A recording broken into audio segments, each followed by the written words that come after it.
درسته یا غلطه؟ آقا میگه مدینه رو حمله کردن، بعد پیامبر دستور داد، خبردار شد که میخوان حمله کنن، داد خندق کندن دور مدینه. اولا اینکه اصلا میشه این کارو کرد نمیشه این کارو کرد من کار ندارم، فرض میکنیم این کارو کردن. لودر نداری اونجا که برداری خندق بکنی که. حالا من میگم مثلا یه جایی بوده، راهی بوده، چیزی بوده، حالا اینو مسامحتا میپذیریم یه خندقی کندن یه جوری که کسی نتونه از اون ور خندق بیاد این ور خندق.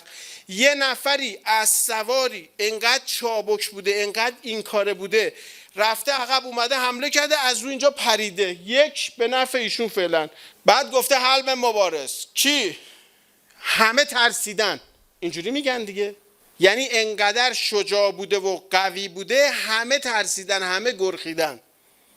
هیچ کی جرئت نکرده بره نزدیک تو مدینه. یعنی مسلمونا همه ماستا رو کیسه کردن. پس این خیلی آدم شجاعی بوده. یه تنه پا شده رفته وسط یه شهر گفته حلم مبارز. بعد اینا هیچ کدومشون جیگر نداشتن بیان جلوش وایسن. بعد رفتن حضرت امیر رو آوردن. حضرت امیر خب مثلا جوان بوده، مگه چند سالش بوده؟ به نسبت اونم چون حضرت هیکلش مثلا میانه میگن بوده، این قد بلند بوده، احساس کرد مثلا یه بچه‌ایه. بعد بهش گفته برو بچه، برو، من به پدر مادر رحم میکنم، نمیخوام داغ به دلت بذارم اینا، به دل پدر مادرت. گفته نه من حریفت منم.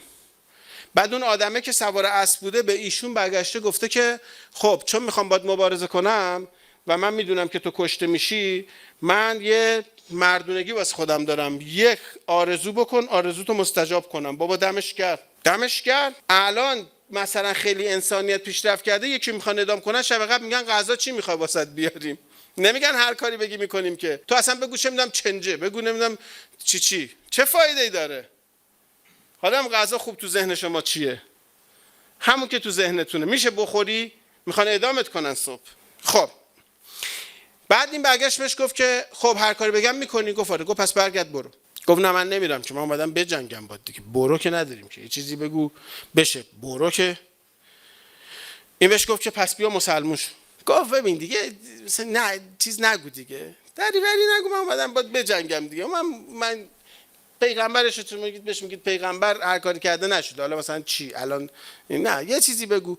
گفت خب پس اگه اینجوری میخوای با من بجنگی، تو اسب سواری من پیاده که نمیشه که، تو هم پیاده شو. گفت باشه این خوبه. پیاده شد. پیاده شد. یک ارو اینجا پرید، یکیش به نفع این. دو گفت یه خواسته تو بگو. دو هیچ به نفع این. سه از اسب پیاده شد. سه هیچ به نفع این. اونم یه مردونگی که بهش گفت برگرد، بهش گفت مسلمون شو. باشه حالا اینم دو تا واسه شما حساب میکنیم، فعلا 3-2. خوبه؟ تو انسانیت دارم میگم. آقا جنگ شروع شد، این انقدر قدر بود، یه ضربه زد، این سپر اینو شکافت. مگه اینجوری نمیگن؟ کلاه خودشو هم شکافت، سرشو مجروح کرد. یعنی اولین ضربه رو تو جنگ کی به کی زد؟ عمرو بن عبدود به علی زد. یعنی تو رزم این سر بوده. اینجوری دارید شما دارید اینجوری تعریف میکنید، همجوری هم میگید برای خودتون، نمیفهمیدم چی میگید. مگه اینجوری تعریف نکردید؟ اینجوری گفتین دیگه، مگه اینجوری نگفتین؟ خب پس 4-2 به نفع کی؟ عمرو بن عبدود. ضربه رو اون زده. میگه گرد و خاک بلند شد، ضربه رو زد، اولین ضربه. پس تو جنگ با شمشیرم درجه 1 بوده. بعد حالا اینجا رو گوش کن. میگه که حضرت علی بهش گفت که اومد سرشو بست و رفت جلو، بهش گفت که مثلا مرد حسابی تو قرار بود تنها بیای، اینا کیان اومدن اینجا؟ این تا برگشت نگاه کنه کیو میگه، با شمشیر پاشو زد. یعنی علی خودعه کرد. یعنی هر اینا رو آقا رو منبرا نشستن گفتن مثلا شیعه ها دروغو بهت فروختن، دروغو برداشتی بردی بالا منبر. میگه علی خودعه کرد. این که الان هیچ به نفع عمرو بن عبدوده. باشه نره به همون مثال خودمون رفته بودیم، چند بودن؟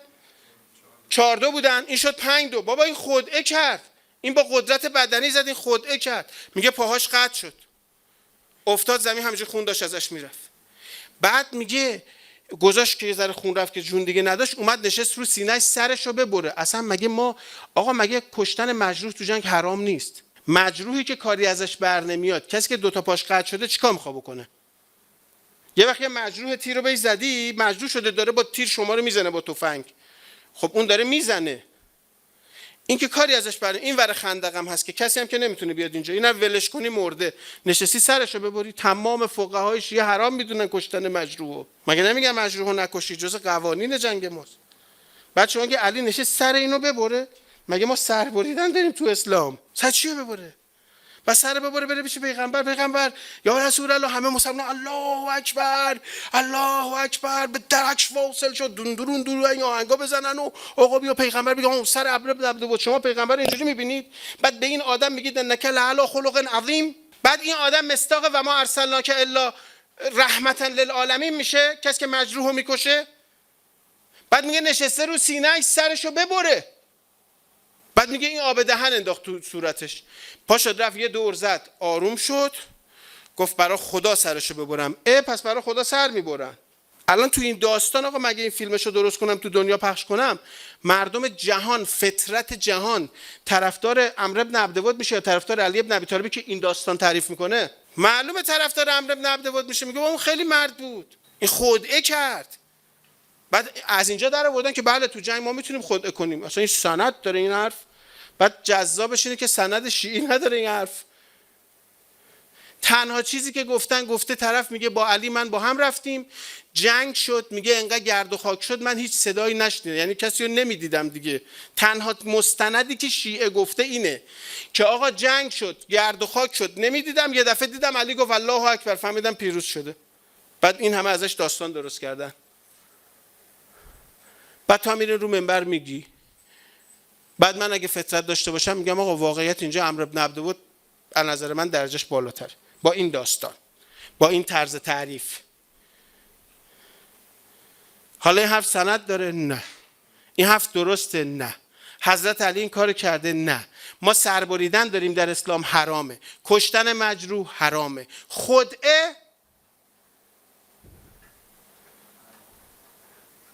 ته نامردیه. 2 نفر دارین تن به تن می جنگین. منتها دیگه وقتی قراره ببافیم، وقتی قراره دریوری بگیم میگیم دیگه، کاری نداره که.